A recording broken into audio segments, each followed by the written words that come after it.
Updated the 2nd of May 2018, 9:40 AEST. French President Emmanuel Macron issues a challenge to Australia to lift its game when it comes to tackling climate change, citing concerns about the future of Pacific nations. French President Emmanuel Macron has issued a challenge to Australia to lift its game when it comes to tackling climate change. Mr. Macron, who arrived in Sydney last night, it is only the second sitting French president to make an official trip to Australia. The first stop on his whistle-stop tour was a dinner at the Sydney Opera House joined by politicians, business leaders and French expats.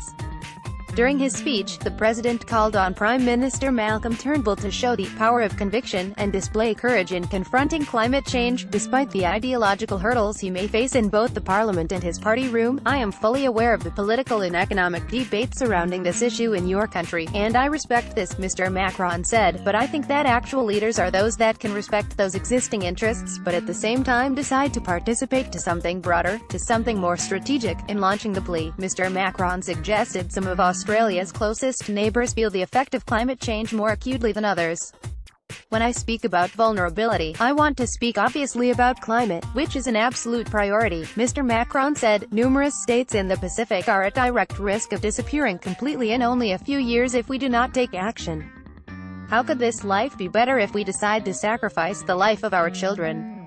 It is not an option." France has deep interests in the Pacific, forged through decades of colonialism. Mr. Macron will travel to New Caledonia after his trip to Australia. The country will hold a referendum later this year on whether to break away from France. "You are a man who is for, not against." Mr. Turnbull and Mr. Macron are also expected to unveil new agreements to boost military cooperation and deepen collaboration on cybersecurity. They will also discuss China's growing strategic presence in the Pacific and the possible collapse of the Iran nuclear deal. U.S. President Donald Trump has vowed to tear up the deal, which lifts sanctions on Iran in return for Tehran curtailing its nuclear weapons program. Mr. Macron has been urging Mr. Trump to change his mind, warning that junking the agreement would be deeply destabilizing.